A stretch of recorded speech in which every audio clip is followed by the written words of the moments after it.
Welcome back to another episode of Infidelity Tales Lab. We're thankful for your continued viewership. Before we begin, tell us, where in the world are you watching from? We love knowing our global reach. Now, let's dive into today's story. Chapter 1. Foundations. Adrian Mercer built things with his hands.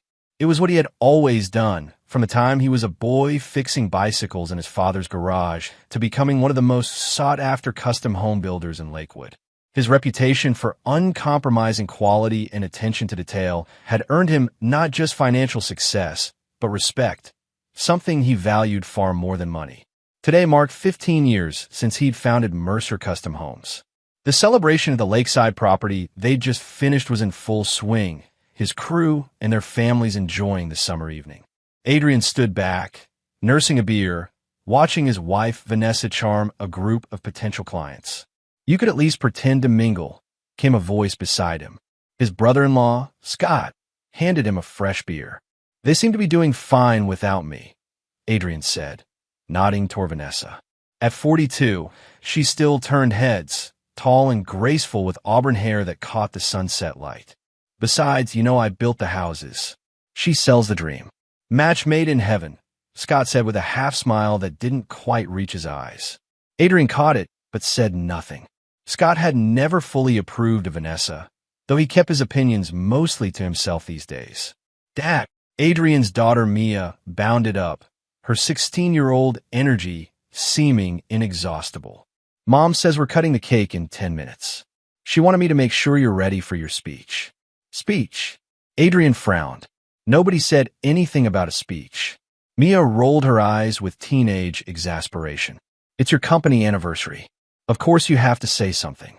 Before Adrian could protest, his phone buzzed. A text from Dean Lowry, his project manager. "Need to talk. It's important. Meet me in the boathouse." "Everything okay?" Mia asked, noticing his expression change. "Yeah, just business. Tell your mom I'll be there in 5. Adrian ruffled his daughter's hair like he'd done since she was small, though she was nearly as tall as him now. The boathouse was dark when Adrian entered, the evening light barely filtering through the small windows. "Dean," he called out, reaching for the light switch. The lights flickered on to reveal not Dean, but Theo Reynolds, his newest client and owner of Reynolds Development Group. The man was leaning against Adrian's own boat, looking strangely comfortable for someone who shouldn't have been there. "Adrian," Theo nodded. "Sorry for the cloak and dagger. I borrowed Dean's phone." Adrian's posture stiffened. "What's this about, Theo? I've got guests waiting. I'll be brief. I'm offering to buy you out. $20 million.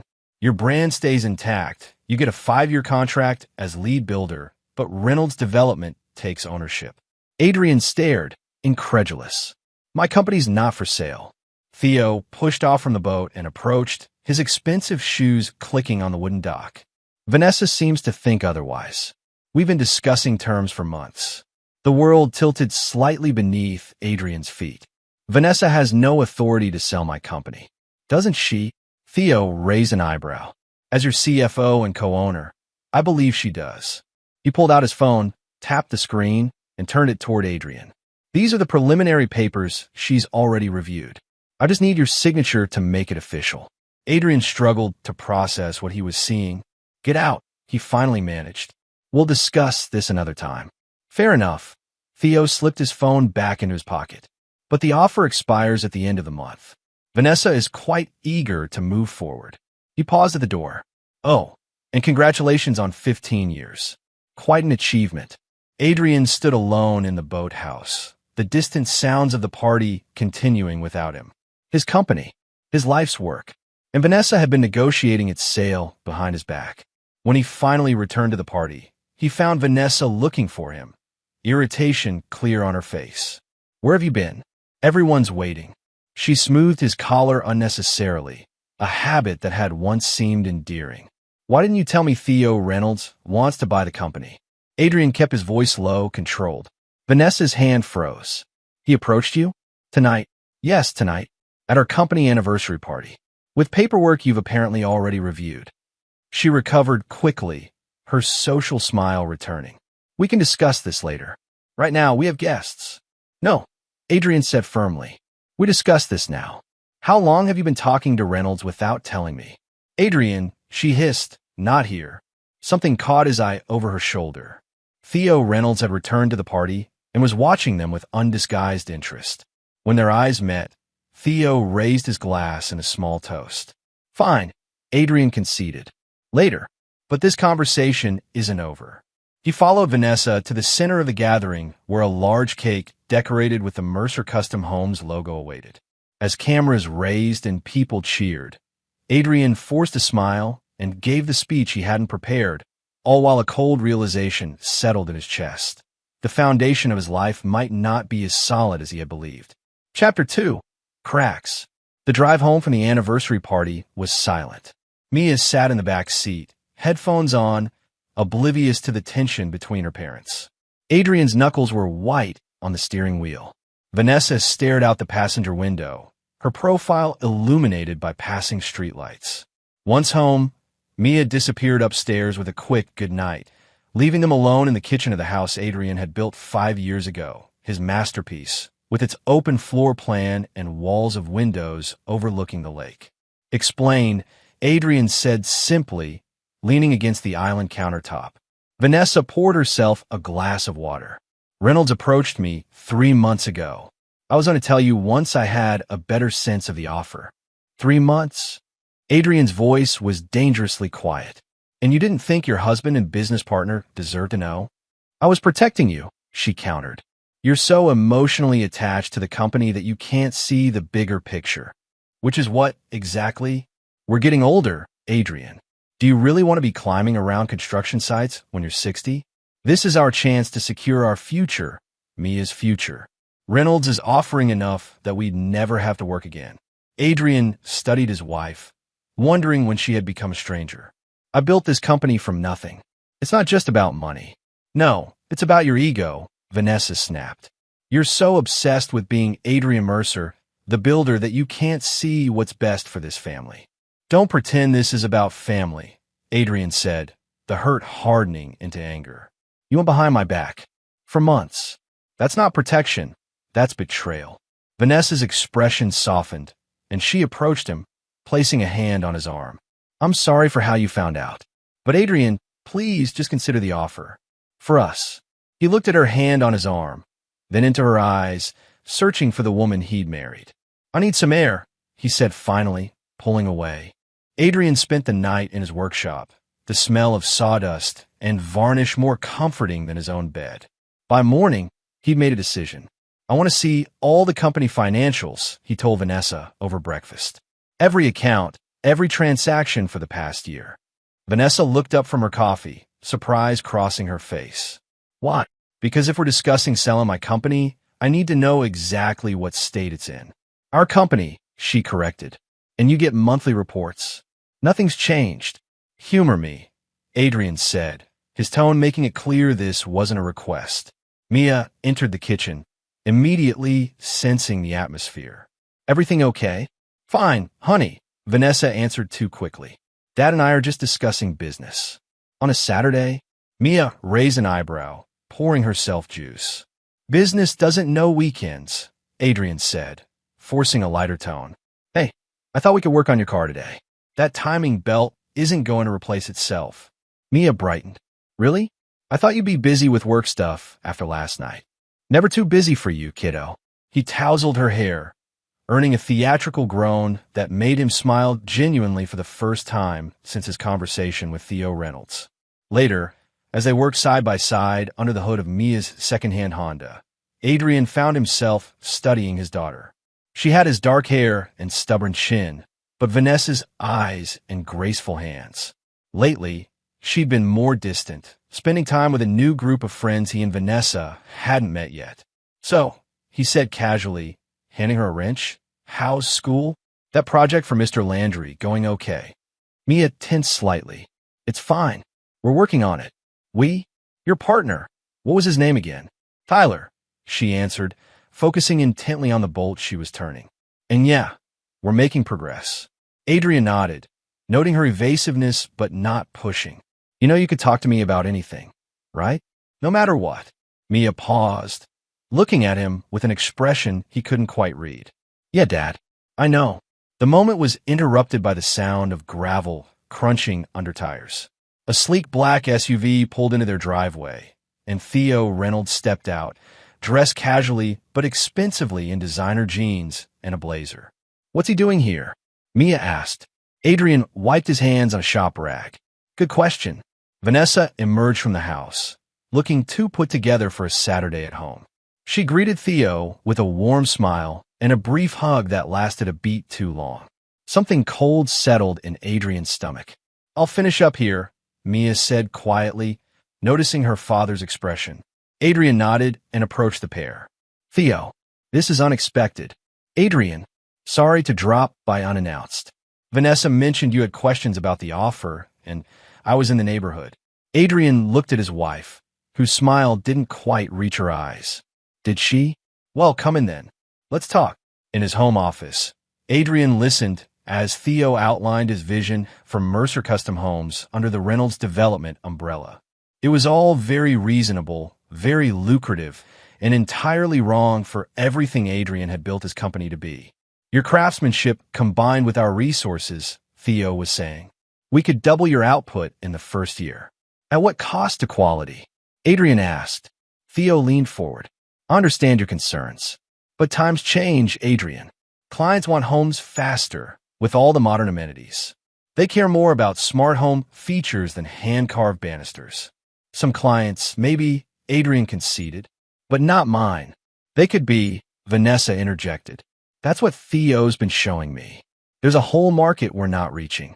The way she said while sitting beside, Theo raised the hairs on Adrian's neck. He studied them both, noticing for the first time the subtle body language, how they angled toward each other, the ease between them that spoke of more than professional meetings.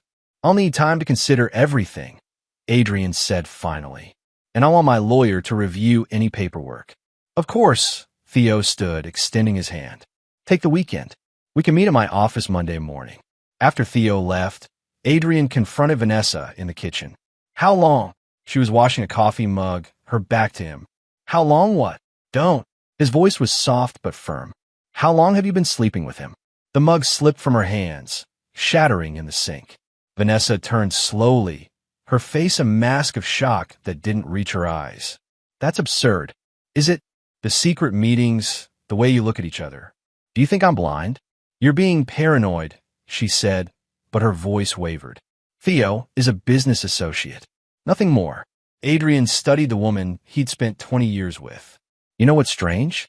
I built this house to be our forever home. I know every nail, every board. But standing here now, I've never felt more like a stranger in my own life." He turned to leave, but Vanessa's voice stopped him. "Adrian, wait. It's not what you think." He looked back at her, waiting. "We're just friends. He understands the pressure I'm under, the sacrifices I've made for this family, this business." "Sacrifices?" Adrian repeated incredulously. "What sacrifices, Vanessa? The vacations? The car? The country club membership? Tell me which part of our life together has been such a burden." Before she could answer, they heard the front door open and Mia's footsteps in the hallway. Vanessa quickly composed herself, wiping away a tear Adrian wasn't convinced was genuine. "We'll discuss this later," she said quietly. "Yes," Adrian agreed. "We will." That night, while Vanessa slept, or pretended to, Adrian slipped into the home office and logged into the company's financial system. As CFO, Vanessa managed all the accounts, but Adrian still had administrator access. He began systematically reviewing transactions from the past year, looking for anything unusual. 3 hours later, he found it. A series of consulting payments to a company called Westlake Strategies. Small enough to not raise red flags individually, but totaling over $200,000 when added together. A company he'd never heard of, never approved contracts for. A quick search revealed that Westlake Strategies had been incorporated 18 months ago. The listed address was a virtual office. The registered agent was a lawyer Adrian didn't recognize.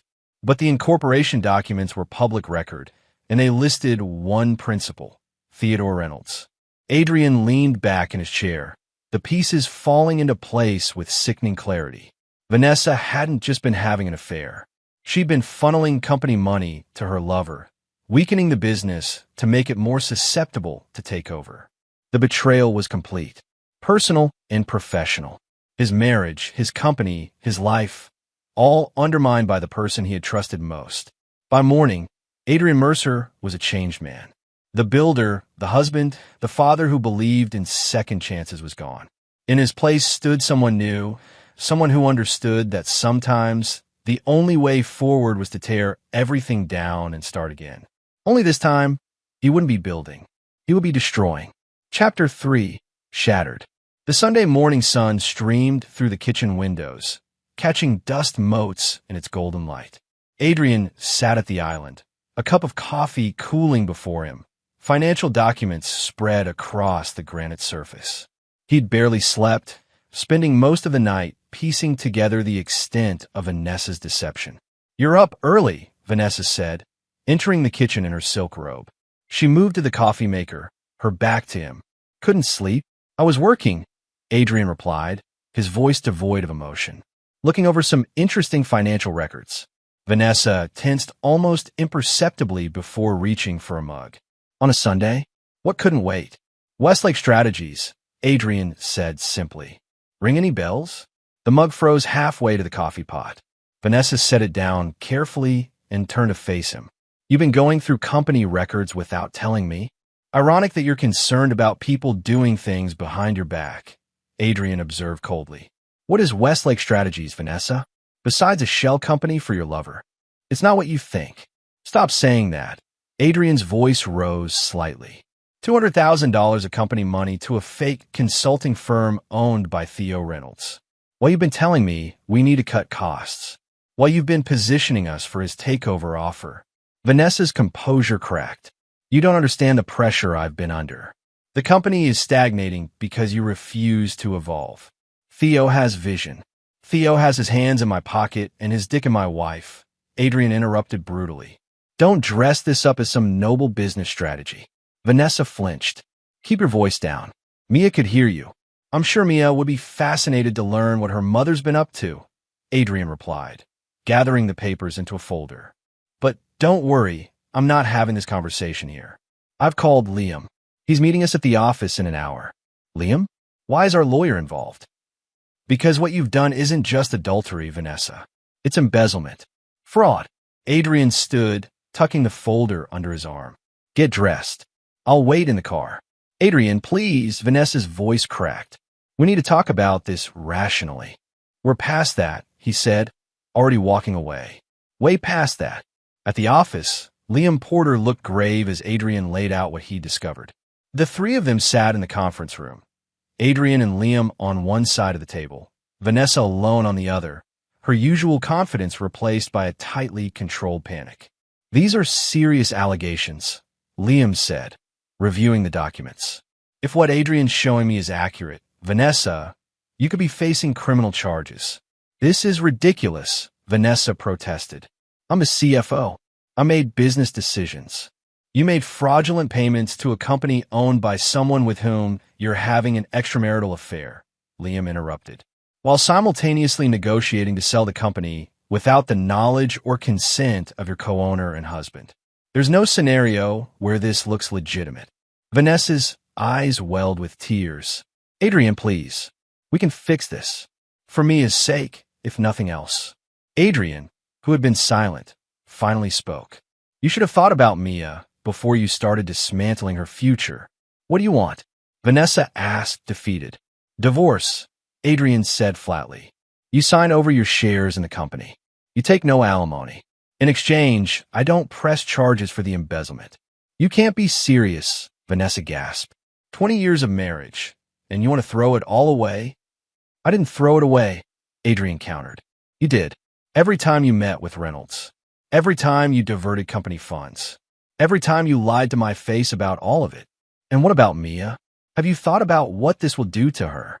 Adrian's jaw tightened. "Don't use our daughter as a shield. This is between you and me." "Mia stays with me," Vanessa declared. "She needs her mother." "We'll let her decide," Adrian responded. "She's 16, not 6. Liam cleared his throat. "I suggest we all take a day to cool down. I'll draw up preliminary separation papers, and we can reconvene tomorrow. Fine, Vanessa stood, gathering her purse. But this isn't over, Adrian. Not by a long shot. After she left, Liam turned to his client with concern. Are you sure about this, Adrian? Once we start down this road. I'm sure, Adrian confirmed grimly. She betrayed everything we built together. There's no coming back from that. When Adrian returned home, the house was quiet. A note on the counter informed him that Vanessa had taken Mia shopping and they'd be back for dinner. He was secretly relieved. He needed time to prepare for the conversation with his daughter. In his workshop, Adrian lost himself in the familiar rhythm of woodworking. The piece he was creating, a jewelry box of walnut and maple, had been intended as an anniversary gift for Vanessa. Now, as his hands worked the wood, he realized he was finishing it out of some perverse need for closure. The sound of a car in the driveway pulled him from his trance. Voices, Vanessa's and Mia's, but also a male voice he recognized with a surge of rage. Theo Reynolds. In his home. Again, Adrian set down his tools and made his way to the house. In the kitchen, he found the three of them unloading shopping bags, laughing like old friends. What's going on here? Adrian asked from the doorway. Mia looked up, her smile fading at his expression. Hey, Dad. Mom ran into Mr. Reynolds at the mall, and he offered to help with the bags. Did he? Adrian's gaze locked with Theo's. Interesting coincidence. Adrian, Vanessa interjected smoothly. Theo was just leaving. Actually, Theo said, I was hoping to talk to both of you about tomorrow's meeting. Clear the air a bit. There is no meeting tomorrow, Adrian replied. And you need to leave. Now. Mia looked between the adults, confusion evident. What's going on? Nothing for you to worry about, honey, Vanessa said quickly. Just business. Business, Adrian repeated with a hollow laugh. Is that what we're calling it? Theo cleared his throat uncomfortably. Perhaps this isn't the best time. I'll call you later, Vanessa. Don't call her at all. Adrian stepped forward. Don't contact my wife. Don't come to my home. And stay the hell away from my daughter. Dad, Mia exclaimed, shocked by his uncharacteristic aggression.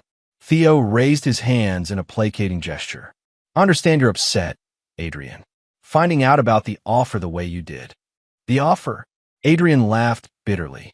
You think this is about your pathetic attempt to buy my company? This is about you sleeping with my wife while conspiring to steal what I've built. The kitchen fell silent. Mia's eyes widened as she looked to her mother for denial. When none came, her face crumpled. Mom, she whispered. Is that true? Vanessa reached for her daughter. Mia, it's complicated. Is it true? Mia repeated, pulling away from her mother's touch. Yes, Adrian answered for her. It's true, along with embezzling company funds to finance whatever this is. He gestured between Vanessa and Theo. You bastard, Vanessa hissed at Adrian.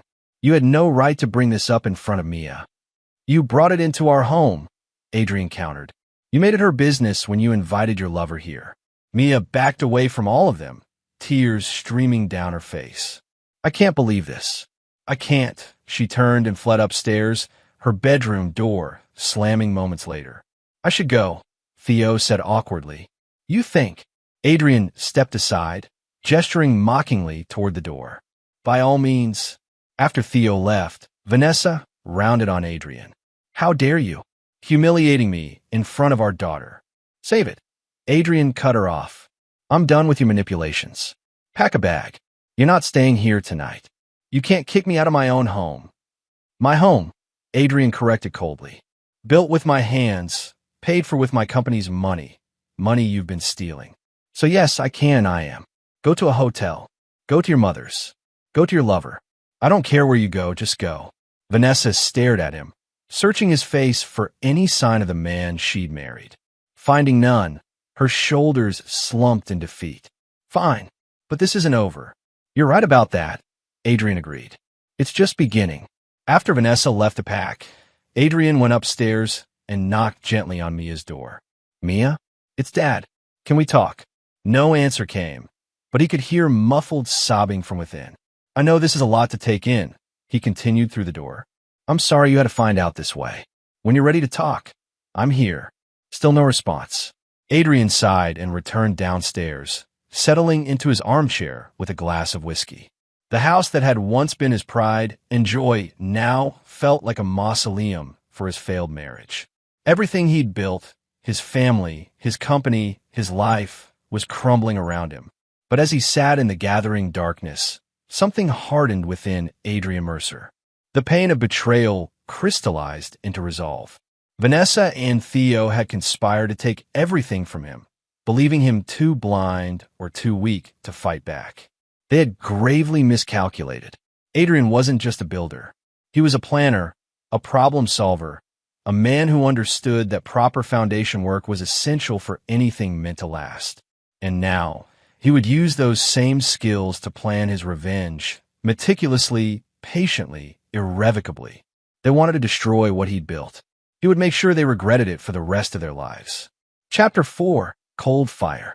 The next morning, Adrian found Mia's bedroom empty, her bed untouched. A note on her pillow simply read, "Staying at Zoe's. Need time to think." Zoe Palmer had been Mia's best friend since elementary school. Her parents were good people. Paul Palmer had been Adrian's first client when he started his company. They'd look after Mia, give her the space she needed. Still, Adrian texted her, "I understand. Let me know if you need anything. Love you." No response came, but he hadn't expected one. The wounds were too fresh. At the office, Adrian called an emergency meeting with his core team, excluding Vanessa, of course. Dean Lowry, his project manager, Monica Reeves, his lead architect, and Curtis Webb, his site foreman. People he'd worked with for years, people he trusted, or thought he did. "I'll get straight to the point," Adrian began once they were all seated in the conference room. "Vanessa and I are separating. She will no longer be involved with Mercer Custom Homes." Shocked silence greeted this announcement. Monica was the first to recover. "Adrian, I'm so sorry. Is there anything we can do?" "Yes," Adrian nodded. "I need complete transparency. Vanessa has been embezzling funds through a shell company called Westlake Strategies, owned by Theo Reynolds." "Reynolds?" Dean frowned. "The developer who's been sniffing around our contracts." "The same," Adrian confirmed. "He's also been sniffing around my wife." The bitterness in his voice was palpable. "I need to know if any of you were aware of these payments or any other financial irregularities." Curtis shifted uncomfortably. "I did question some budget cuts on my sites when material costs were supposedly going up. Vanessa said it was temporary cash flow issues. And I was told to scale back on some custom features," Monica added. "Again, supposedly for budget reasons." Adrian nodded grimly. "They've been systematically weakening the company, making it more vulnerable to take over. Reynolds offered $20 million, well below market value, knowing we'd be in no position to refuse." "That son of a bitch," Dean muttered. "What's the plan, boss?" Adrian leaned forward. "First, damage control. Liam's freezing the company accounts Vanessa had access to and setting up new ones. Curtis, I need you to reassure our crews that their jobs are safe. Monica, contact our current clients. Let them know there's been a management restructuring, but their projects are proceeding as planned. Dean, review all contracts and projects for the last 18 months. Look for anything unusual, delays, substitutions, cost overruns." As his team dispersed, Adrian remained in the conference room, staring at the wall of photos documenting their major projects over the years. Vanessa was in many of them, always by his side at ribbon cuttings and project launches.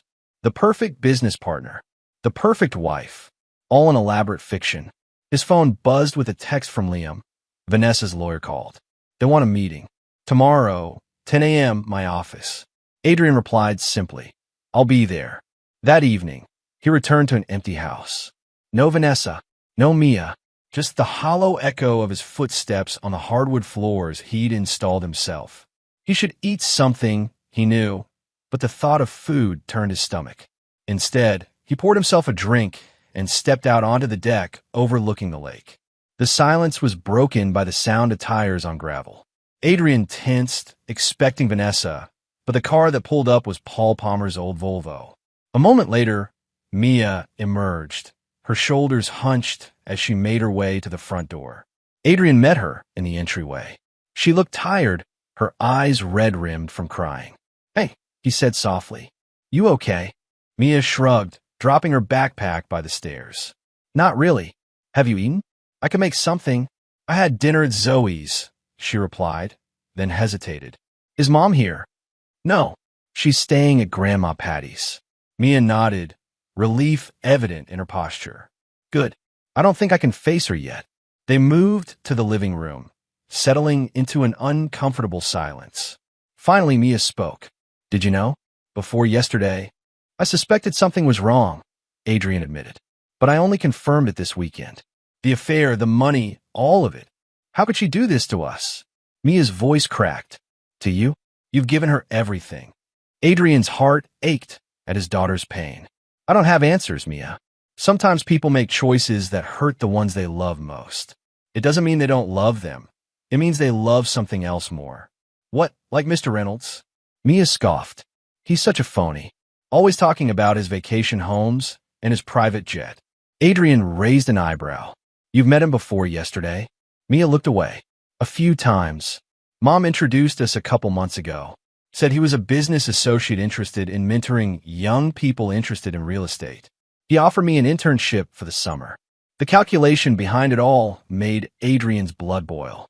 Reynolds hadn't just been seducing his wife and stealing his company. He'd been positioning himself to replace Adrian in his daughter's life as well. "What are you going to do?" Mia asked, interrupting his thoughts. Adrian considered his answer carefully. "I'm going to protect what's ours. The company, this home, your future. Beyond that, I don't know yet. Are you going to forgive her?" The question was quiet, vulnerable. "No," Adrian said without hesitation. "Some betrayals can't be forgiven, Mia." She nodded slowly. "I think I'm going to bed. It's been a long day." "Of course. We can talk more tomorrow if you want." Mia paused at the bottom of the stairs, looking back at her father. "Dad, promise me something. Anything. Don't let them win. Mom and Mr. Reynolds. Don't let them take what's yours." Adrian's expression hardened. "I promise." After Mia went upstairs, Adrian returned to the deck, his mind racing. The encounter had crystallized something for him. This wasn't just about Vanessa's betrayal anymore. It was about Theo Reynolds' calculated attempt to dismantle his entire life, his marriage, his company, and now his relationship with his daughter. He pulled out his phone and made a call. "It's late, Adrian," Liam answered, concern in his voice. "Everything okay?" "I need information on Theo Reynolds," Adrian said without preamble. "Everything you can find. Business dealings, personal life, skeletons in closets. Especially anything related to Westlake Strategies." "Adrian," Liam's voice lowered. "What are you planning?" "Just gathering information," Adrian replied smoothly. "For the divorce proceedings." A pause. "This isn't like you." "The old me died when I found out my wife and her lover were systematically destroying everything I've built," Adrian said coldly. "You're either with me on this, Liam, or I'll find someone who is." Another pause, longer this time. "I have a contact. Former FBI, works private security now. She's discreet and thorough." "But Adrian, whatever you're thinking, remember that revenge rarely brings the satisfaction people hope for." "I'm not looking for satisfaction," Adrian replied. "I'm looking for justice. Send me her contact information." Later that night, in his home office, Adrian created a new email account under a pseudonym and reached out to Liam's contact, a woman named Valerie Marsh. Her response came within the hour, professional and to the point. Her rates were steep, but money was the least of Adrian's concerns now. "Mr. Mercer," she wrote, "I understand your situation requires discretion. I can begin immediately. For a case like this, I recommend a comprehensive approach, financial records, personal history, professional connections, and surveillance if necessary. Is there anything specific you're looking for?" Adrian typed his reply carefully. "Everything. Especially anything he wouldn't want made public. And his relationship with my wife, when it started, how deep it goes, and whether she's just another in a line of conquests. I want to know who Theo Reynolds really is beneath the expensive suits and smooth talk." As he sent the email, Adrian felt a strange calm settle over him. The initial shock and pain of betrayal had burned away, leaving behind something colder, harder, more focused. He opened his desk drawer and removed a leather-bound notebook, the kind he used for sketching house designs. On the first blank page, he wrote a single word: revenge. Then, meticulously, he began to list what he knew about Theo Reynolds, what he suspected, and what he needed to find out. Beside it, he started another list for Vanessa. Weaknesses, vulnerabilities, pressure points. The blueprint for destruction. By morning, Adrian had slept only a few hours, but his mind was clearer than it had been in days. While Vanessa had been dismantling his present, he would systematically destroy their future. Not with the blind rage of a wounded husband, but with the calculated precision of a master builder who understood that to bring down a structure, you first had to identify its critical supports, and then, one by one, remove them. Chapter 5. The Mask. The mediation session with Vanessa and her lawyer was exactly what Adrian had expected: tense, accusatory, and ultimately unproductive. Vanessa, looking polished despite the circumstances, had the audacity to demand half the company and the lake house. Given Mrs. Mercer's significant contributions to the business over the years, her lawyer, Barbara Wilkins, argued, "We believe an equal division of assets is not only fair but required by law." Contributions? Adrian scoffed. Like embezzling company funds to finance an affair with a competitor? Those are unsubstantiated allegations, Barbara countered smoothly. My client categorically denies any financial impropriety. Liam slid a folder across the table. Bank transfers to Westlake Strategies, incorporated by Theodore Reynolds, who, coincidentally, is offering to buy the company at a suspiciously low price. We have more if you'd like to see it. Barbara glanced at the documents, her professional demeanor faltering slightly. We'll need time to review these claims. Take all the time you need, Adrian replied coldly. But understand this: your client committed fraud. The only reason she's not facing criminal charges is my desire to protect our daughter from further trauma. Vanessa, who had been uncharacteristically quiet, finally spoke. Adrian, please. We can work this out without destroying everything. That's rich, coming from you, Adrian said, meeting her eyes for the first time. Tell me, when did it start? The affair with Reynolds. Was it before or after you started funneling my money to him? Our money, Vanessa corrected automatically. Answer the question. Vanessa glanced at her lawyer, who gave a slight nod. We reconnected at the Chamber of Commerce dinner last year. Things were difficult between us. He understood me in ways you stopped trying to years ago. Reconnected? Adrian caught the word immediately. You knew him before? A flicker of something, guilt? Fear, crossed Vanessa's face. Briefly.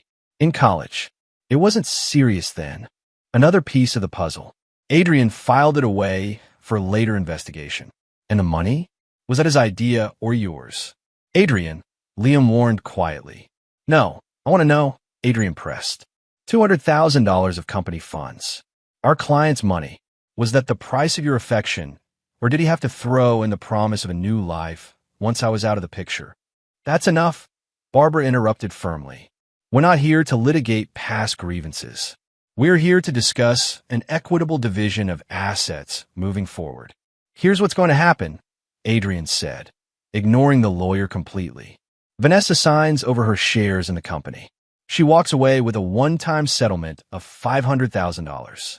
No alimony. No claim on the house. In exchange, I don't press charges for embezzlement.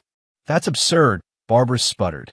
Mrs. Mercer is entitled to half of what we built together, Adrian finished for her. But she wasn't building. She was systematically dismantling. Ask your client about that before you push for more. He stood, gathering his papers. You have 24 hours to accept the offer. After that, I go to the police with everything I have. You wouldn't, Vanessa said, her facade finally cracking. Think about Mia. I'm thinking about Mia, Adrian replied. I'm thinking about the example I want to set for her. That actions have consequences. That betrayal has a price. He turned to leave, then paused. By the way, she's decided to stay with me. Seems she's not interested in living with her mother and her mother's boyfriend. The meeting left Adrian feeling hollow rather than victorious. But as he drove back to the office, his phone buzzed with an email from Valerie Marsh. Preliminary findings attached. Call when you can review. The report was more revealing than Adrian had dared hope. Theo Reynolds, it seemed, had a pattern. 3 previous failed marriages, all to women involved in businesses he later acquired. Financial irregularities in at least 2 of those companies before they were sold. A pending lawsuit from a former business partner alleging fraud settled out of court with a non-disclosure agreement. Most interesting was a note about Reynolds' gambling habit. High-stakes poker games at a private club outside of town. Losses in the 6 figures over the past year, according to Valerie's source. A potential vulnerability. Adrian called her immediately. Ms. Marsh? Adrian Mercer. I've reviewed your report. Mr. Mercer. Valerie's voice was cool, professional. I'm glad you found it informative. It's just the beginning, of course. It's very thorough. The gambling debts, are they verifiable? Yes. My source works security at the Monarch Club. Reynolds is a regular, usually on Thursday nights. Lately, he's been losing more than he wins. In these previous marriages, the pattern is clear, but is there proof of financial manipulation? Nothing that would stand up in court, Valerie admitted. But I'm still digging. His second wife might be willing to talk. She didn't sign an NDA as part of their divorce. Adrian considered this information. I want to meet her. And I want surveillance on Reynolds, particularly his meetings with my wife. Already underway, Valerie assured him. I'll set up the meeting with Catherine Reynolds. She kept his name, interestingly enough. Anything else? Yes, Adrian said after a moment. Find out everything you can about Vanessa's college years. She knew Reynolds back then. I want to know how well. That evening, Adrian maintained his facade of normalcy for Mia's sake. They cooked dinner together, pasta with his grandmother's sauce recipe, and talked about safe topics. Her physics project, the vintage car show coming to town, the new Netflix series they'd been watching together. It was almost like before. Almost. Dad, Mia asked as they cleared the dishes. Can I ask you something? Of course. Are you okay? Really okay, I mean. Not just saying you are. Adrian paused, considering his answer carefully. I'm functioning. Some moments are harder than others. Mia nodded, loading the dishwasher. I talked to Mom today. Adrian tensed. Oh, she called, said she wants to see me. Explain her side. Mia's voice was carefully neutral. I told her I need more time. That's fair, Adrian said, relief washing over him. You take all the time you need. The thing is, Mia continued, not meeting his eyes, she said some stuff about you. That you're not being reasonable. That you're trying to ruin her life because you're hurt. Adrian set down the plate he was rinsing, turning to face his daughter fully. What do you think? Mia shrugged, still not looking up. I think she's the one who ruined things. But I'm worried about you. You seem different. Colder. Like you're planning something. Perceptive, just like her mother. The irony wasn't lost on Adrian. I'm protecting what's ours, Mia. That's all. Promise me you won't do anything stupid, she said, finally meeting his gaze. I can't lose both parents. Adrian pulled her into a hug, his heart aching. You won't lose me. I promise. Later that night, as Mia slept, Adrian returned to his workshop. The jewelry box he'd been making for Vanessa was nearly complete. He ran his fingers over the smooth wood, tracing the inlay pattern he'd designed based on the wildflowers from the meadow where he'd proposed. In a sudden surge of rage, he grabbed the box and hurled it against the wall, where it shattered into pieces. The destruction brought no relief, no catharsis. Just a hollow echo of his own broken promises. His phone buzzed with another email from Valerie. This one contained pictures, Vanessa and Theo at a restaurant, their body language intimate, comfortable. In one, Theo's hand rested possessively on her lower back as they entered what appeared to be a hotel. Adrian stared at the images, waiting for the pain to hit. But there was nothing, just a cold, calculating analysis. They were getting sloppy, confident. That could be useful. Another email followed minutes later. This one contained a single document, a newspaper clipping from 23 years ago when Vanessa was in college. A campus newspaper article about a business competition featuring a photo of the winning team. Vanessa stood in the center, grinning triumphantly. Beside her, his arm around her waist, stood a younger Theo Reynolds. The caption read, Business school sweethearts Vanessa Lawson and Theodore Reynolds take first place with their innovative real estate investment model. Professor Harold Weiss calls their partnership a force to be reckoned with. It wasn't a reconnection last year. It was a reunion, a continuation of something that had apparently never fully ended. Adrian looked around his shattered workshop, the broken jewelry box, the tools and materials, the half-finished projects. All of it built on a foundation of lies. 20 years of marriage, a daughter, a company. All of it compromised from the beginning. Something inside Adrian Mercer broke that night. The last vestige of the man who believed in second chances, who valued honesty and integrity above all else. In his place emerged someone new, someone capable of the kind of calculated vengeance that would leave no survivors. He swept up the broken pieces of the jewelry box and threw them away.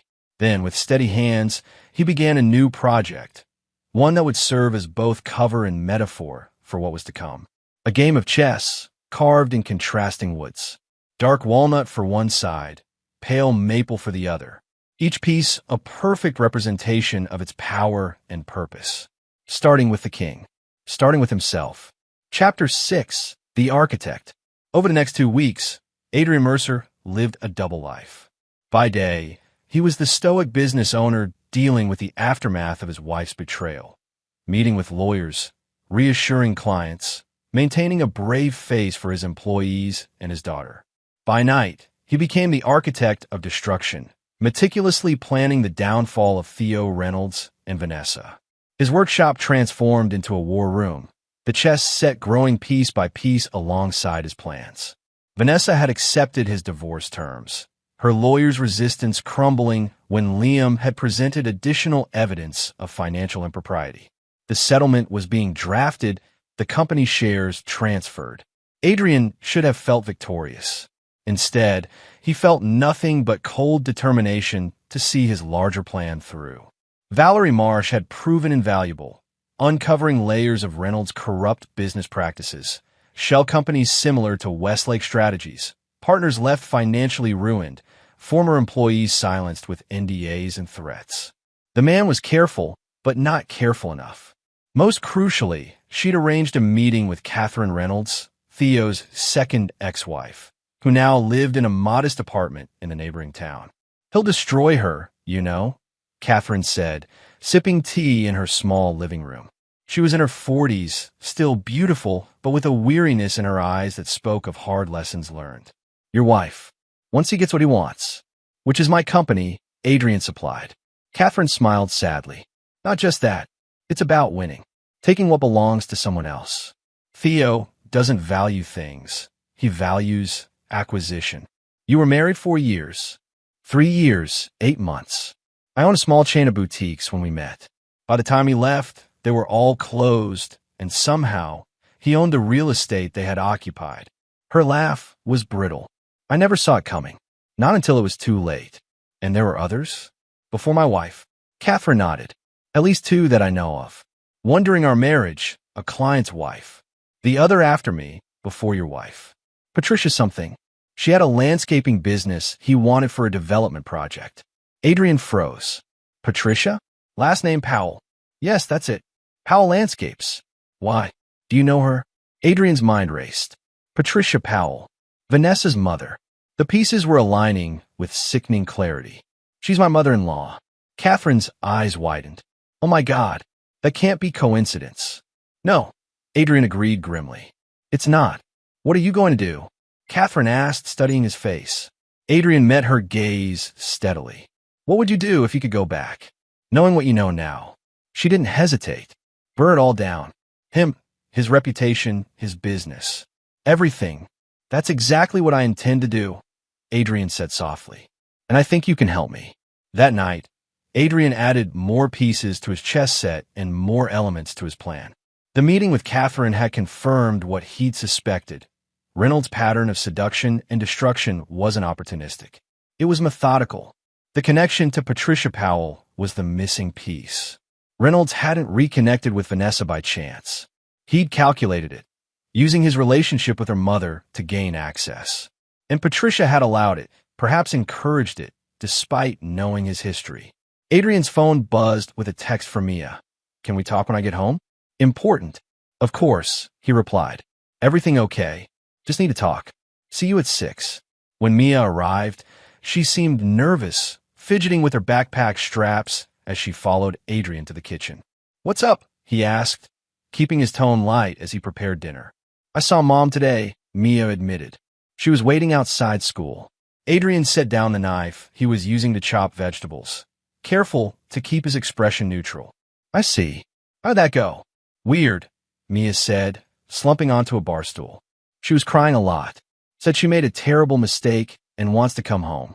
Something cold settled in Adrian's stomach. What did you tell her? That it's not up to me, Mia replied. But Dad, she seemed really sorry. Said Mr. Reynolds manipulated her, made her think you were going to lose the company if she didn't help him. And you believe her? Adrian asked quietly. Mia shrugged, not meeting his eyes. I don't know. She's still my mom. And she said something else. About Grandma Patty.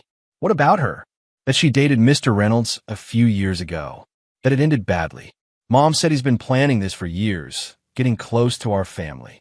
Mia looked up, her eyes troubled. Is that true? Adrian resumed chopping, buying time to organize his thoughts. Catherine Reynolds, Theo's ex-wife, confirmed it today. Your grandmother had a landscaping business that Reynolds wanted. Apparently, dating the owner was his method of acquisition. That's messed up, Mia muttered. So what Mom's saying could be true? That he manipulated her too? Adrian set down the knife again and turned to face his daughter fully. Mia, your mother is an intelligent, capable woman. She's the CFO of a successful company. She made deliberate choices to have an affair, to divert company funds, to lie to me for months. Those weren't mistakes. They were calculated decisions. But if Mr. Reynolds was manipulating her, then she allowed herself to be manipulated. Adrian interrupted gently. Adults are responsible for their choices, even when those choices are influenced by others. Mia's shoulders slumped. So you won't forgive her? Even if she's really sorry. Adrian studied his daughter's face, so full of hope for reconciliation, for a return to the family they'd been. Some betrayals cut too deep, Mia. It's not just about forgiveness. It's about trust. I could never trust her again. I get it, Mia said, though her expression said otherwise. I miss how things were. Me too, Adrian admitted, pulling her into a hug. But we'll build something new, you and me. I promise. After dinner, as Mia worked on homework, Adrian retreated to his workshop. The chess set was nearly complete now, each piece a testament to his skill and patience. All except the opposing king, Theo Reynolds. That one he saved for last. His phone rang. Valerie Marsh. Mr. Mercer, I have something you should see immediately. Can you meet? 20 minutes later, Adrian sat in Valerie's car outside a dive bar on the edge of town, reviewing the documents she compiled. Reynolds is in serious financial trouble, she explained. The gambling debts are worse than we thought, close to $500,000. He's leveraged his company to cover them, but his creditors are getting impatient. So the offer for my company is a desperate play, Valerie confirmed. He needs the acquisition to stabilize his finances. Without it, Reynolds' development group could collapse within months. Adrian processed this information. And Vanessa? What does she know about this? Based on their communications, everything. She's been helping him manage the cash flow issues, hence the embezzlement from your company. Valerie handed him another folder. There's more. About your mother-in-law. Adrian opened it to find a series of emails between Patricia Powell and Theo Reynolds, dating back 3 years. Their relationship had indeed ended badly, with Reynolds acquiring her business at a fraction of its value after she'd taken on debt to expand, debt he'd encouraged. But the most damning emails were more recent, discussing Vanessa and Adrian. Theo, she's still uncertain. Adrian suspects nothing, but Vanessa has these inconvenient attacks of conscience. Remind her what's at stake. Patty, and later, the lakefront property alone is worth millions. Once the divorce is final and Vanessa has her share, we can move forward with the development plans. Adrian will never know what hit him. Theo. The betrayal ran deeper than Adrian had imagined. It wasn't just his wife and her lover. It was a conspiracy involving his mother-in-law, targeting not just his company, but the lakefront property he'd lovingly built into their dream home. The property, Adrian suddenly understood. Reynolds doesn't just want my company. He wants the lake house too. For development. Valerie nodded. Based on these plans I found, he intends to build a luxury condo complex. Your home would be demolished to make way for the access road. The final piece clicked into place. The lake house sat on 5 acres of prime waterfront property, surrounded by protected wetlands. Adrian had purchased it years ago, working with conservation authorities to ensure the house was built with minimal environmental impact. It was the only developable parcel for miles, a jewel Reynolds couldn't acquire through normal means. They've been planning this for years, Adrian said, more to himself than to Valerie, using Vanessa to get to the company and the property. It appears so, Valerie agreed. What do you want to do with this information?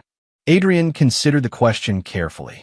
His initial impulse, to go to the police to expose them all, wouldn't satisfy the growing need for a more personal reckoning. Keep digging, he said finally, especially into Patricia Powell's involvement. And I need something else. Access to the Monarch Club this Thursday night. The poker game? Valerie raised an eyebrow. That won't be easy. It's very exclusive. Make it happen, Adrian insisted. It's time I met Theo Reynolds properly.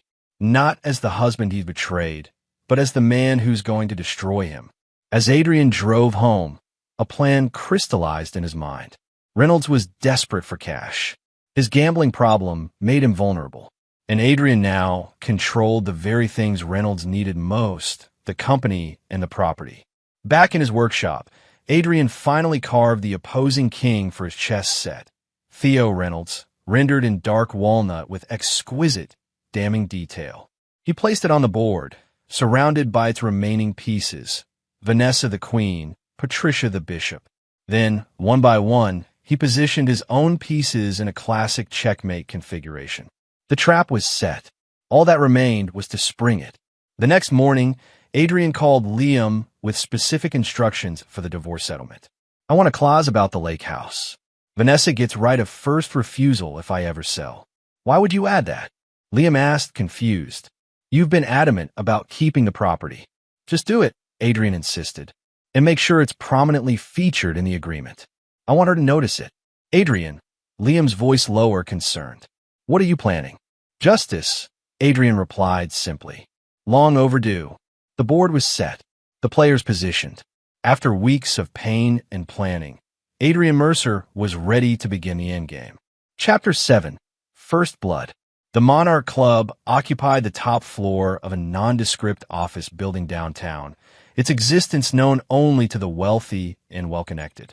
Adrian arrived at 11, dressed in a tailored suit that projected the confidence of a man accustomed to high-stakes environments. Valerie had arranged his entry through a client who owed her a favor, a wealthy real estate investor who vouched for Adrian as a serious player looking for serious action. The 5-figure buy-in had barely registered as Adrian transferred the funds. Money was simply a tool now, a means to an end. The elevator opened directly into a windowless reception area where a suited attendant checked Adrian's name against a list. Beyond lay a space that exuded old-world luxury, dark wood paneling, leather furnishings, subdued lighting that flattered the aging faces of the men and few women who comprised the city's elite. Adrian scanned the room, instantly identifying Theo Reynolds at the main poker table. He was holding court, drink in hand, surrounded by admirers and sycophants. Adrian took a position at the bar, ordering a whiskey he had no intention of drinking. His focus needed to remain razor-sharp. It didn't take long for Reynolds to notice the newcomer. Adrian could feel the man's gaze, curious at first, then hardening with recognition. After a brief word to his companions, Reynolds approached the bar. Adrian Mercer, he said, his voice carefully neutral. This is unexpected. Theo, Adrian nodded, raising his glass slightly. I didn't realize you were a member here. 7 years now, Reynolds replied, signaling the bartender for a refill. First visit, Adrian admitted. I find myself with extra time on my hands these days. Divorce proceedings are surprisingly efficient when one party has nothing to negotiate. Reynolds had the grace to look uncomfortable. About that. Business is business, Adrian. Nothing personal. Sleeping with my wife while plotting to steal my company and home.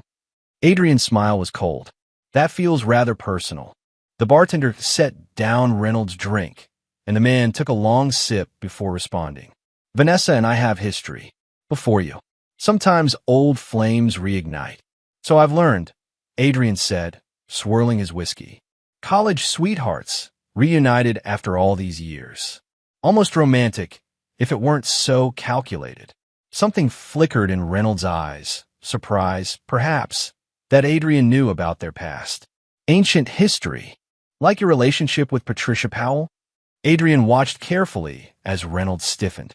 My mother-in-law has interesting taste in men. You've been busy, Reynolds observed, his casual tone at odds with his tense posture.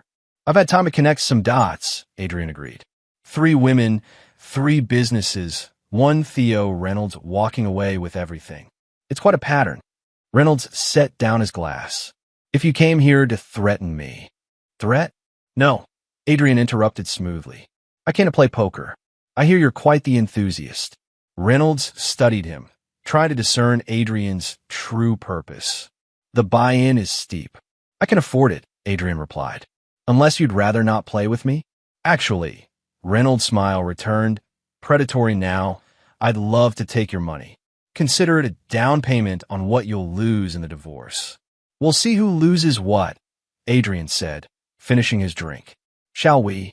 The poker game lasted well into the early morning hours. Players came and went, but Adrian and Reynolds remained, locked in a private battle beneath the veneer of casual gambling. Adrian played conservatively at first, folding more hands than he played, observing Reynolds' style, aggressive, risk-taking, prone to bluffing when under pressure. By 3 a.m., only 5 players remained, and Adrian had methodically built a substantial stack of chips. Reynolds had been drinking steadily, his earlier confidence eroding with each losing hand. His tells became more obvious, a slight twitch at the corner of his mouth when bluffing, an overly casual posture when holding a strong hand. Raise 20,000, Reynolds announced, pushing forward a stack of chips. The other players folded quickly, leaving only Adrian in the hand. He studied his cards, a pair of kings, decent but not exceptional, then looked at Reynolds, seeing the telltale twitch. Call, Adrian said calmly, matching the bet, and raise another 50,000. A murmur ran through the onlookers. Reynolds' face flushed with anger or alcohol, perhaps both. You're bluffing, Mercer. Am I? Adrian's expression revealed nothing. Only one way to find out. Reynolds glanced at his remaining chips, considerably fewer than Adrian's raise. I don't have that much left. Collateral, then, suggested one of the other players. We're all good for it here. Reynolds hesitated, then nodded grimly. Fine. I call. He scribbled something on a slip of paper and tossed it into the pot. My interest in the Hamilton Street development. Worth twice your bet. Adrian nodded, accepting the marker. Show your cards, then. Reynolds turned over his hand triumphantly. Pair of aces. High card queen. For a moment, Adrian simply looked at the cards. Then, slowly, he revealed his own hand. Kings. With an ace kicker. The table fell silent. Reynolds stared in disbelief. That's impossible. Improbable, Adrian corrected, gathering the chips and the marker. Not impossible. Much like the odds of you successfully taking my company. He stood, nodding to the other players.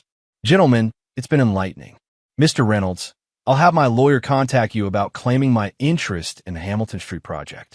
Reynolds' face darkened with rage. This isn't over, Mercer. On the contrary, Adrian replied softly, so only Reynolds could hear. It's just beginning. Outside, the night air was cool on Adrian's face as he walked to his car. The first phase of his plan had worked perfectly.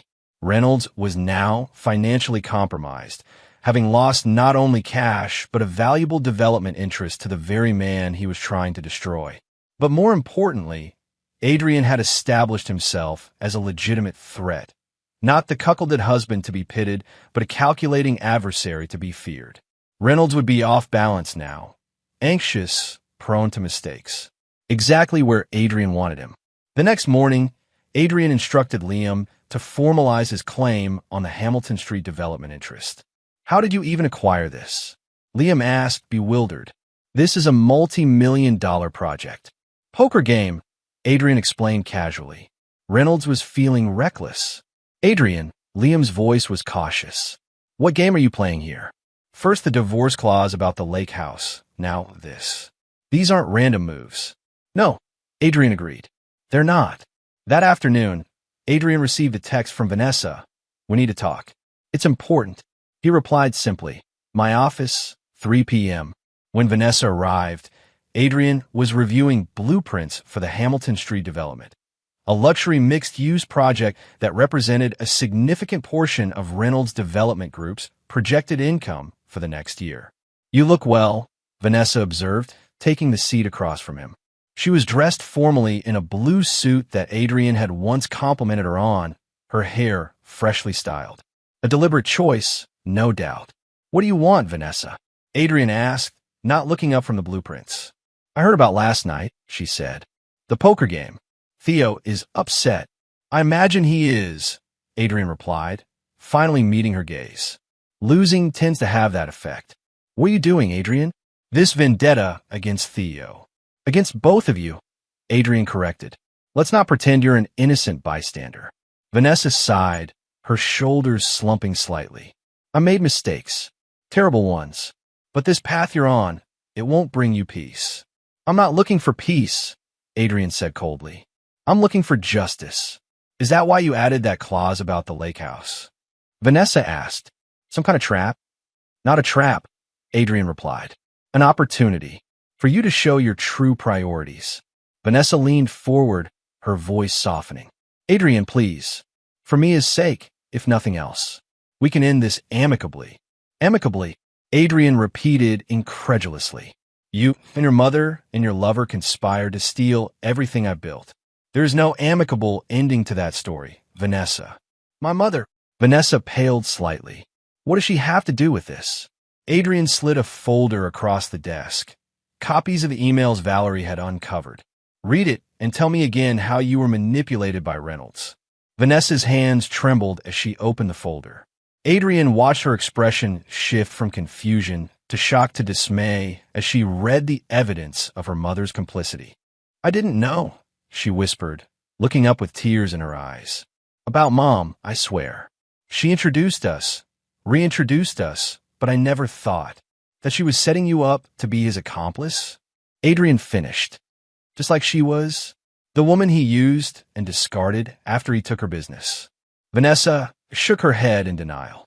No, Mom wouldn't. But her voice trailed off as she reread the damning emails. Your mother knew exactly who he was and what he does, Adrian said. And she served you up to him anyway. Why are you showing me this? Vanessa asked, her voice small. Because I want you to understand exactly what you've become a part of, Adrian replied. This isn't love, Vanessa. It's business. You're a means to an end for him, just like your mother was. Just like his ex-wives were. Ex-wives. She looked up sharply. 3 of them, Adrian confirmed. All former business owners whose assets mysteriously ended up in Reynolds' portfolio after painful divorces. Sound familiar?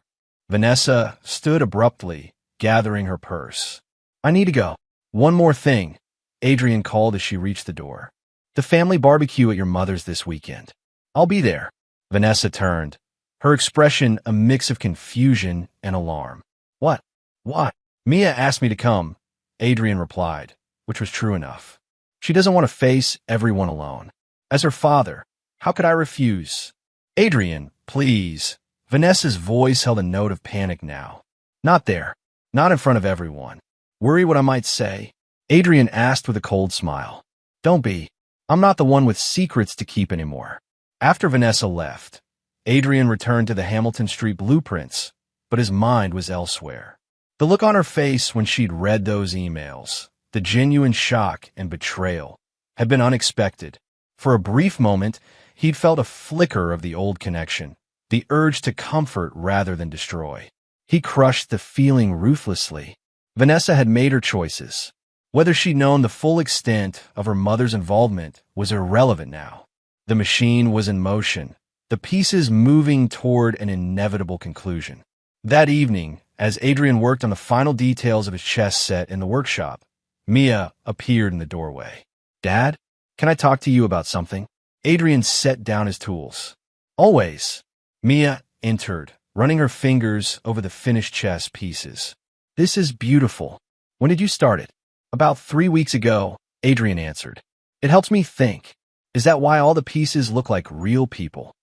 Mia picked up the opposing king, the Theo piece, studying its details. Adrian's hand stilled. "You noticed that? It's pretty obvious," Mia said, setting down the piece and picking up the queen. "This one looks like Mom." "It's just a project," Adrian said carefully, "to keep my hands busy during a difficult time." Mia fixed him with a penetrating gaze. "Mom called me today. She was upset. Said you're planning something for Grandma's barbecue." "Did she, Dad?" Mia's voice was serious now. "Whatever you're doing, this revenge thing with Mr. Reynolds, with Mom, you need to stop. It's changing you." Adrian studied his daughter's face, so young yet so perceptive. "Some changes can't be undone, Mia. Some betrayals cut too deep." "So what? You become just like them?" Mia challenged. "Scheming and plotting? That's not who you are." "Maybe it's who I need to be," Adrian replied softly. "To protect what's ours." "We don't need protection anymore," Mia insisted. "Mom signed the divorce papers. Mr. Reynolds can't touch your company. It's over." Adrian shook his head. "It's not that simple." "It could be," Mia said, her eyes pleading. "If you'd let it be." Adrian reached out, tucking a strand of hair behind her ear as he'd done since she was small. "I promise you this. After the barbecue, everything will be resolved, one way or another." Mia didn't look convinced, but she nodded reluctantly. "Just remember who you really are, okay? You taught me that integrity matters more than winning." After she left, Adrian remained in the workshop, turning her words over in his mind. The man he'd been, the one who valued integrity above all, seemed a distant memory now. But Mia still believed in that man, still needed him to be better than those who had betrayed them. His phone buzzed with a text from Valerie. Reynolds making frantic calls to investors.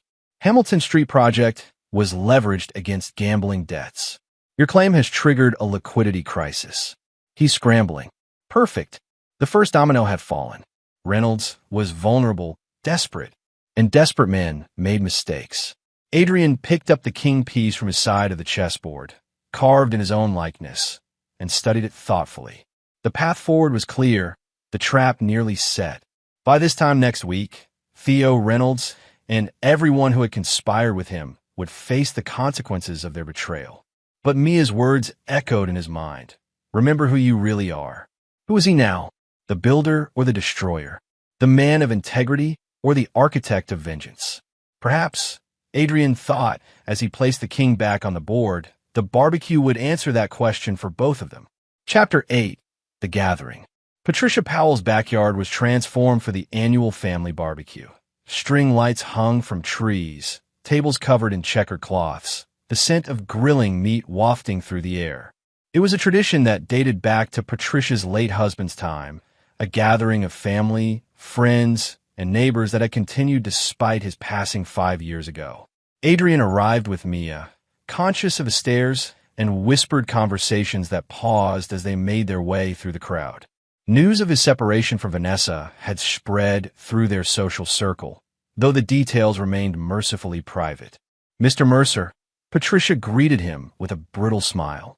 At 65, she remained a striking woman with the same auburn hair as her daughter, though hers came from a bottle these days. "I wasn't sure you'd come." "Mia wanted me here," Adrian replied simply. He held her gaze, searching for any sign of guilt or discomfort. If she felt either, she hid it well. Of course, family is family, regardless of circumstances. Patricia turned to Mia with practiced warmth. "Darling, your cousins are by the pool. Why don't you go say hello while I catch up with your father?" Mia glanced between them uncertainly. "I think I'll stick with Dad for now."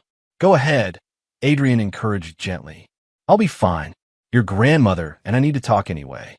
After Mia reluctantly departed, Patricia led Adrian to a quieter corner of the yard. "I assume this talk isn't a social call," she said, dropping the pretense of congeniality. "Did you think I wouldn't find out?" Adrian asked, keeping his voice low. "About you and Reynolds. About how you set him up with your daughter after he took your business." Patricia's composure slipped, just for a moment, before her mask of indifference returned. "I don't know what you're talking about." "The emails, Patricia, between you and Reynolds. Planning to use Vanessa to get to my company, my property." Adrian stepped closer. "What kind of mother sacrifices her own daughter for revenge?" "You don't understand," Patricia hissed. "He destroyed my business. Everything I built after Harold died. Left me with nothing but debt and broken promises. So you serve up Vanessa as what? Collateral? Bait?" Patricia's eyes hardened. "Vanessa was unhappy anyway. You were so consumed with your precious company, your perfect houses. She was lonely. Theo gave her attention, appreciation. He gave her a role in a con," Adrian corrected. "The same con he ran on you. And you knew exactly what he was doing." "It wasn't supposed to go this far," Patricia insisted, glancing nervously toward the gathering. "Theo promised no one would get hurt. Just business." Adrian laughed coldly. "And you believed him? After what he did to you? To his 3 ex-wives?"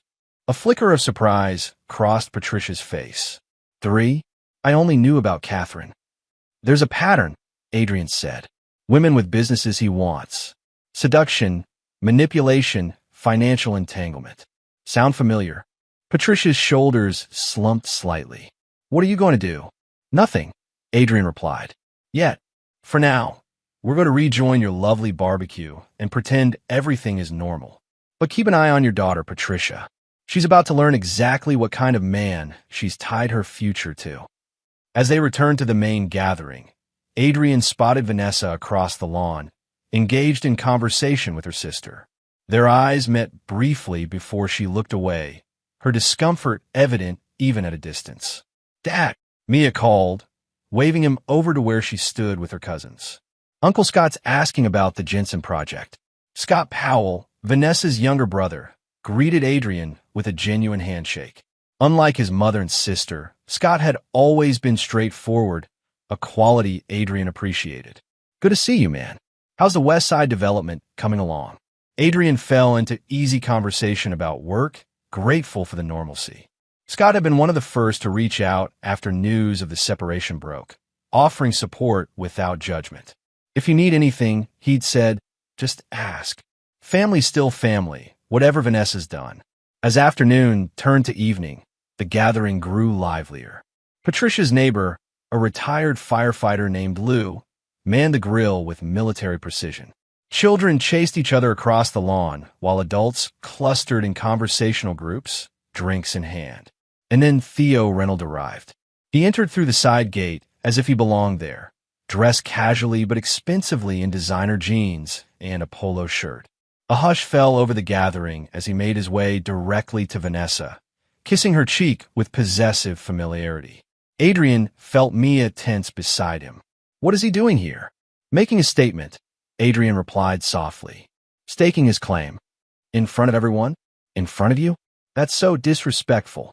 Adrian placed a calming hand on his daughter's shoulder. "It's a power play. You want a reaction." He smiled grimly. "And he's going to get one. Just not the one he expects."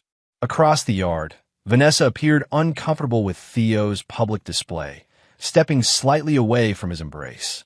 Patricia, however, welcomed him warmly, introducing him to guests as a family friend with no acknowledgement of the awkwardness his presence created. Adrian watched the dynamics unfold with detached interest, noting how Reynolds worked the crowd. Charming, confident, and utterly calculating. The man was a skilled operator, no question, but tonight he was performing on Adrian's stage, not his own. As dinner was served, Patricia orchestrated the seating to keep Adrian and Theo at opposite ends of the long table arrangement. Mia insisted on sitting with her father, a silent show of solidarity that touched him deeply. Vanessa, seated beside Theo, barely touched her food, her eyes darting occasionally toward Adrian and their daughter. The conversation ebbed and flowed around topics carefully selected to avoid controversy. Community events, upcoming vacations, benign gossip about absent neighbors. But tension simmered beneath the surface pleasantries, a collective holding of breath waiting for the inevitable confrontation. It came as dessert was being served. Patricia, perhaps emboldened by wine or simply unable to resist the opportunity to assert control over the narrative, raised her glass in an impromptu toast. To family, she began, her voice carrying across the tables. In all its complicated, wonderful forms, including those who are finding new paths forward. She nodded meaningfully toward Vanessa and Theo. A murmur of awkward acknowledgement rippled through the gathering. Adrian remained expressionless, taking a measured sip of his drink as Patricia continued. And speaking of paths forward, she added, her gaze shifting to Adrian. We wish Adrian well as he adjusts to his new circumstances. Sometimes change, while painful, is for the best. The condescension in her tone was unmistakable. Before Adrian could respond, Patricia delivered her final barb. My ex-son-in-law has many qualities, but perhaps parenthood and partnership weren't among his strengths. An uncomfortable silence fell. Adrian felt Mia's hand close around his in silent support. He squeezed it gently, then stood, his movement drawing all eyes. Thank you, Patricia, for that enlightening perspective, he said, his voice calm but carrying clearly. Since we're sharing observations about family, perhaps I might offer one of my own. Vanessa straightened in alarm. Adrian, please. He ignored her, raising his own glass. To honesty, something I've always valued, though apparently not everyone at this table shares that priority. Patricia's smile froze. Adrian, this isn't the time. On the contrary, he interrupted smoothly. What better time to clear the air? Among family. He looked directly at Theo Reynolds. And those who prey upon family. Reynolds set down his fork with deliberate care. Careful, Mercer. Your guest here. An unwelcome one, clearly, Adrian agreed. But then, the truth is rarely welcome at gatherings built on lies. The other guests shifted uncomfortably, sensing the imminent collision of private grievances in public space. Some began to murmur excuses, preparing to leave before witnessing something they'd rather not. Dad, Mia whispered urgently. Maybe not here. Adrian patted her hand reassuringly. It's all right, Mia. Sometimes things need to be said out loud. He addressed the table again. For those that don't know, my wife has been having an affair with Mr. Reynolds here, while simultaneously helping him siphon funds from our company to finance his gambling debts. Gasps and whispers erupted around the table. Vanessa's face drained of color. Adrian, stop. But that's old news, Adrian continued as if she hadn't spoken. What many of you don't know, what Vanessa herself didn't know until recently, is that this isn't a love story. It's a con, one that her own mother helped orchestrate. All eyes swung to Patricia, who stood abruptly. That's enough. You're drunk, Adrian. It's time for you to leave. I'm perfectly sober, Adrian countered, and I have the emails to prove it. Shall I read them aloud? The ones where you and Reynolds discuss using Vanessa to get to my company? To the lakefront property you both coveted for development. Patricia's nephew, a lawyer named David, intervened. I think we should take this conversation somewhere private. Why? Adrian asked mildly. When the plotting was done in secret, shouldn't the truth be public? Then it happened, the moment Adrian had been waiting for. Patricia, her composure finally cracking, lashed out. He's a terrible father, just like he was a terrible husband, she declared to the stunned gathering. Everyone knows it. A nervous titter of laughter rippled through some of the guests. Those eager to relieve tension, those aligned with Patricia's faction, those simply uncomfortable with the whole situation. And then Mia stood up on her chair, her young face flushed with anger. Grandma, I have something Mom doesn't want you to know. The words landed like a thunderclap. Vanessa, who had been watching the exchange with mounting horror, suddenly went pale as ash. Mia, no. Please. But Mia was beyond stopping. Last year, when Mom said she was working late all those nights, she was with Mr. Reynolds. I saw them together at the Lakeside Hotel when I was supposed to be at debate practice. She made me promise not to tell Dad. A collective gasp swept through the gathering. Vanessa swayed in her seat, then crumpled, sliding from her chair in a dead faint. The ensuing chaos was immediate. People rushing to Vanessa's side, others backing away from the unfolding drama, Patricia calling for water and space. Through it all, Adrian remained still, watching as his plan came to fruition in ways he couldn't have orchestrated better himself. But it was the look on Theo Reynolds' face that truly told the tale. Not concern for Vanessa, but calculation, recalibration. Already, Adrian could see the man was measuring his losses, determining his exit strategy. Vanessa had become a liability rather than an asset.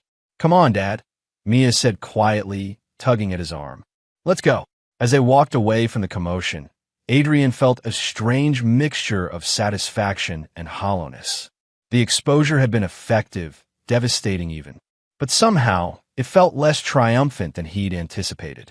"You knew, didn't you?" he asked Mia as they reached his car. "About your mother and Reynolds."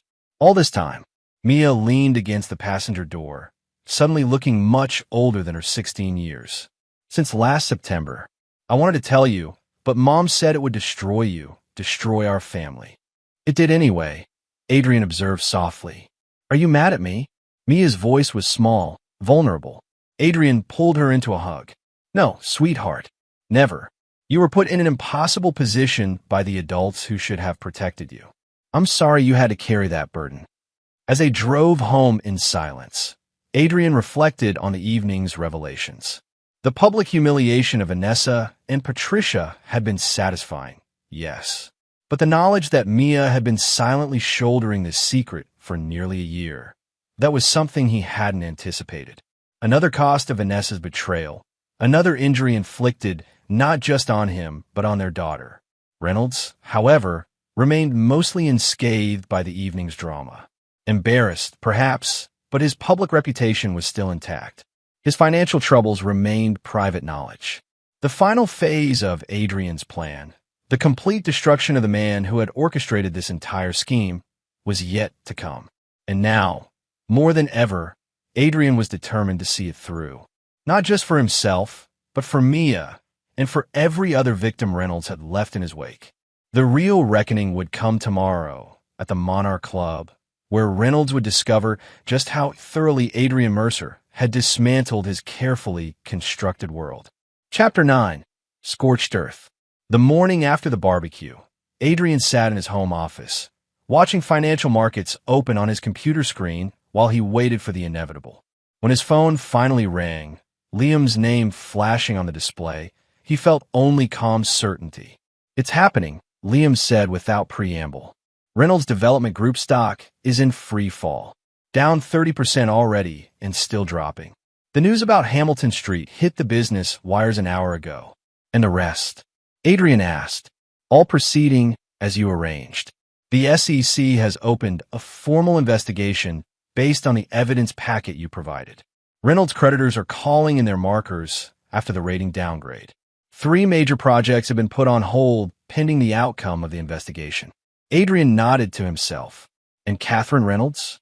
"Gave her statement to investigators this morning, as agreed, corroborating the pattern of fraudulent business practices. 2 other ex-wives have come forward as well, along with former business partners who were previously silenced by NDAs. They're saying the legal exposure could run into the tens of millions." "Good," Adrian said simply. "What about Vanessa?" Liam hesitated. "She's been trying to reach you. Multiple calls to the office. Says it's urgent." "I imagine it is," Adrian replied, unsurprised. "Has she been named in any of the investigations?" "Not yet, but it's only a matter of time unless I intervene," Adrian finished for him. "Which is exactly what she's hoping for." "Will you?" Liam asked carefully. "For Mia's sake, if nothing else." Adrian considered the question. "Let's see what she has to say first. Tell her I'll meet her at the lake house at noon." After hanging up, Adrian checked in on Mia, who was still sleeping after their late return from the barbecue. He left a note explaining his whereabouts, then gathered the documents he would need for his meeting with Vanessa. The lake house was quiet when he arrived, sunlight dancing across the water visible through the wall of windows. He'd built this home with his own hands, designing every element to capture the natural beauty of the setting. Now, The thought of Reynolds demolishing it to build condominiums filled him with cold rage. Vanessa arrived precisely at noon, looking haggard despite her carefully applied makeup. She hesitated at the threshold, as if uncertain of her welcome in the home that had once been hers. "Thank you for meeting me," she said, following him into the living room. "You said it was urgent," Adrian replied, taking a seat and gesturing for her to do the same. "I assume it's about Reynolds' current legal troubles." Vanessa's composure cracked slightly. "You did this. All of it. The Hamilton Street project, the SEC investigation, the creditors. It wasn't just revenge. It was a systematic destruction." "Yes," Adrian acknowledged without apology. "It was... why?" The question burst from her, raw and desperate. "You had what you wanted, the company, the divorce on your terms. Why go this far?" Adrian studied her. This woman he had once loved beyond reason. Because some betrayals can't be answered with half measures. Reynolds didn't just want my company or my wife. He wanted everything. My home, my daughter's respect, my entire life. He needed to understand there are consequences for such ambition. "And me?" Vanessa asked quietly. "What consequences did you plan for me?" "That depends," Adrian replied, "on what you have to say today." Vanessa took a deep breath. "The investigators contacted me this morning. They have evidence of my involvement in the financial improprieties. They're offering a deal if I testify against Theo, but even with cooperation, I'm looking at possible criminal charges. Unless someone with influence suggests I was manipulated, used, that I wasn't a willing participant in the scheme." Her eyes met his, pleading. "You have that influence now, Adrian. The investigators respect you as the whistleblower who exposed everything." Adrian leaned forward. "Were you manipulated, or were you a willing participant?" Vanessa looked away. "I don't know anymore. At first, seeing Theo again after all those years, it felt like fate. He was charming, attentive, everything you had stopped being." "I never stopped loving you," Adrian said softly. "I just trusted you. My mistake." "I know," she whispered. "I know that now. When I saw those emails from my mother, understood how deep the manipulation went." She shook her head. "But by then, I was already compromised. The money transfers, the fake consultancy. I convinced myself it was temporary, that no one would get hurt. People always get hurt, Vanessa. That's how con games work." She nodded miserably. "What happens now?" Adrian removed a folder from his briefcase and placed it on the coffee table between them. "Two options. Behind door number 1, I tell the investigators you were a knowing accomplice. You face charges alongside Reynolds and your mother. You likely serve time, lose your professional licenses, and most devastating of all, lose any meaningful relationship with Mia, who now knows the full extent of your deception." Vanessa flinched at the brutal assessment. "And door number 2? You sign these papers." Adrian pushed the folder toward her. "A full confession detailing Reynolds' methods, your mother's involvement, and your own actions. You agree to testify against both of them. In exchange, I'll use my influence to ensure you're treated as a cooperating witness rather than a co-conspirator." "Why would you do that?" Vanessa asked, suspicion mingling with desperate hope. "After everything?" "Not for you," Adrian clarified. "For Mia. She's lost enough in this mess. She shouldn't have to visit her mother in prison too." Vanessa opened the folder with trembling hands, scanning the detailed confession Adrian had prepared. It spared her nothing, laying out her infidelity and financial crimes in clinical detail, but also emphasized Reynolds' pattern of manipulation and Patricia's role in orchestrating the entire scheme. "My mother," Vanessa said, her voice breaking. She knew what he'd done to her, and she couldn't finish the sentence. "Some people's need for revenge overshadows everything else," Adrian observed quietly. "Even love for their own children." The irony of his statement wasn't lost on him. Wasn't that precisely the path he'd been on? The chess set in his workshop, each piece carved with calculating hatred, stood as testimony to how close he'd come to becoming what he despised. Vanessa signed the confession without further comment. Her signature, a shaky approximation of her usual confident scrawl. As she handed back the folder, their fingers brushed briefly, a ghost of the connection they had once shared. "I am sorry, Adrian," she said softly. "Not just for the betrayal, but for failing to see what was right in front of me all along. A good man, a good father, someone who built things instead of destroying them." Adrian accepted the folder without response. Her apology, sincere or not, changed nothing. The damage was done, the trust irreparably broken. "What will you do now?" Vanessa asked, rising to leave. "Rebuild," Adrian replied simply. "It's what I do." After she left, Adrian remained in the silent house, looking out over the lake that had drawn him to this property years ago. The water was calm today, reflecting the sky like a perfect mirror. He thought about Mia's word from days earlier, "Remember who you really are." His phone rang, interrupting his reflections. Catherine Reynolds' name appeared on the screen. "It's done," she said when he answered. "I've given my statement. The investigators say it's the final piece they needed for the arrest warrant." "Thank you," Adrian said sincerely, "for your courage." "It wasn't courage," Catherine corrected. "It was the opportunity to finally see justice done." "Will you be there when they take him in?" Adrian had arranged with Valerie to be notified when the arrest was imminent. "Yes, I need to see his face when he realizes it's over."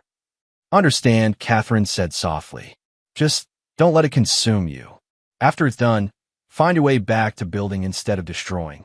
You're too good at creation to waste your talent on revenge." Her words echoed his own thoughts so closely that Adrian felt a chill. "I'll try," he promised. That evening, as the sun set over the lake, Adrian received the call for Valerie. "It's happening. The Monarch Club. 30 minutes." The exclusive gambling venue seemed fitting for Reynolds' final downfall. The place where his addiction had created the financial vulnerability that Adrian had so efficiently exploited.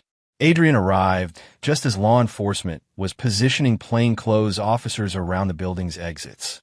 "Mr. Mercer," the lead investigator greeted him. "We appreciate your cooperation in this matter. Your evidence was instrumental in building our case." "I'm just glad justice is being served," Adrian replied, his eyes on the building's entrance. "You should know," the investigator added, "we're also bringing in Patricia Powell tonight.